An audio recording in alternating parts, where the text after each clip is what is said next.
You are the master of your fate, the captain of your soul.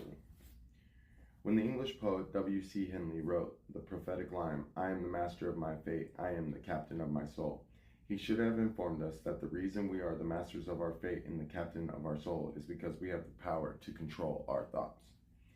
He should have told us that the ether in which this little planet floats, in which we move and have our being in a form of energy moving at an inconceivable high rate of vibrations, and that the ether is filled with a form of universal power which adapts itself to the nature of the thoughts we hold in our minds and influence us in a natural way to transmute our thoughts into a physical equivalency.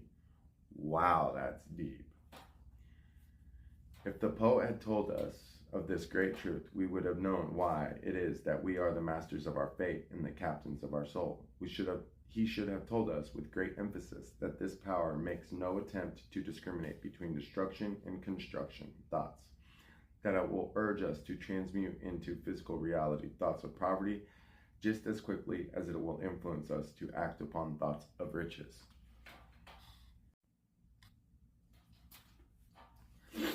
He should have told us, too, that our brains become magnetized with the dominating thoughts we hold in our minds. By means with which no one is familiar, these magnets attract to us the forces, the people, the circumstances of life, which harmonize with the nature of our dominating thoughts. He should have told us that before we can accumulate riches in great abundance, we must magnetize our minds with intense desire for riches, that we must become money conscious until the desire for money drives us to create definite plans for acquiring it. But being a poet and not a philosopher, Hadley contented himself by stating a great truth in poetic form, leaving those who followed him to interpret the philosophic meaning of his lines. Little by little, the truth has unfolded itself, until it now appears certain that the principles described in this book hold the secret of mastery over the economic fate. Another man who exemplifies master of fate is Steven Spielberg, one of the all-time great motion picture directors. He dreamed of being a movie director from childhood.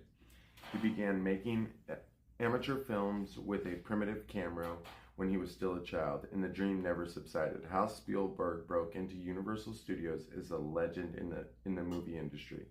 He took Universal Studios Tour, an attraction that enables visitors to get an inside look at the movie business. Visitors ride